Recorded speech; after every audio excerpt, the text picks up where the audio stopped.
اہم خبر دیں گے۔ ایڈوکیٹ راجہ امجد علی خان نے آزاد کشمیر کی کالم جوائنٹ عوامی ایکشن کمیٹی سے اظہار لا تعلقی کا اعلان کر دیا۔ نوجوانوں کو مثبت سیاست کی جانب واپس آنے کی اپیل کی ہے۔ ویڈیو پیغام میں کہا ہے کہ ہماری پرامن تحریک کا رخ موڑ کر اسے پاکستان اور کشمیر کے رشتے کو ختم کرنے کے لیے استعمال کیا گیا ہے۔ انہوں نے مزید کیا کہا ہے، آپ کو سنواتے ہیں۔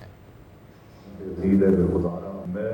ایڈوکیٹ راجہ امجد علی خان، رہنما اور ممبر کور کمیٹی کشمیر جوائنٹ عوامی ایکشن کمیٹی، کچھ حقائق قوم کے سامنے رکھنا چاہتا ہوں کہ ہماری پرامن تحریک کا رخ موڑ کر اسے پاکستان اور کشمیر کے رشتے کو ختم کرنے کے لیے استعمال کیا گیا۔ سادہ لوگ نوجوانوں کو جیلوں میں پہنچایا گیا اور خود پس پردہ ڈیل کی گئی۔ میری نوجوانوں سے اپیل ہے کہ خدا را اپنے مستقبل کو ایسی سرگرمیوں کی بھیٹ نہ چڑھائیں۔ میں یہ بھی اعلان کرتا ہوں کہ میرا آج کے بعد کالعدم جوائنٹ عوامی ایکشن کمیٹی جیسی پاکستان کے خلاف اٹھنے والی کسی آواز، کسی قوم پرست، کسی علاقے کی تنظیم سے کوئی تعلق نہیں۔ اسی پر مزید بات کریں گے نمائندہ خصوصی بولیوں سلمان امان سے۔ سلمان، بتائیے گا، ویڈیو بیان بھی سامنے آ گیا ہے، مزید کیا کہنا ہے؟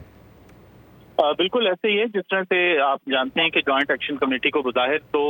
عوامی مطالبات اور آٹا، بجلی، گیس، پانی کے مسائل کے اوپر کھڑا کیا گیا تھا، لیکن اصل کے اندر جو اس کا ایجنڈا تھا وہ جیسے کہ راجہ امجد حسین ایڈوکیٹ نے بھی بتایا ہے، جو کہ اس کمیٹی کے فاؤنڈنگ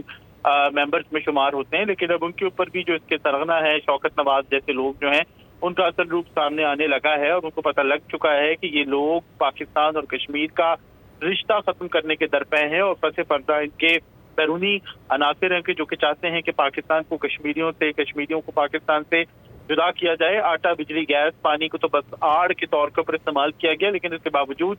ریاست نے ریاست ہونے کا ثبوت دیتے ہوئے ان کے مطالبات تسلیم کیے اور اس معاملے کے اوپر آؤٹ آف دا وے جا کر ان لوگوں کو فیسیلیٹیٹ کیا اور آزاد کشمیر کے عوام کے لیے آپ سب جانتے ہیں کہ بجلی کو سبسڈائز کیا، آٹے کو سبسڈائز کیا، لیکن جو مطالبات ہیں وہ سامنے آتے رہے اور پھر جو بلی ہے وہ آپ کہہ سکتے ہیں کہ سہرے سے باہر آ گئی۔ اور اب جس طرح سے راجہ امجد علی خان نے اپنے ویڈیو پیغام میں واضح کیا کہ اس تحریک کا جو کہ ایک پرامن تحریک تھی ابتدائی طور پر، اس کو رخ موڑ کر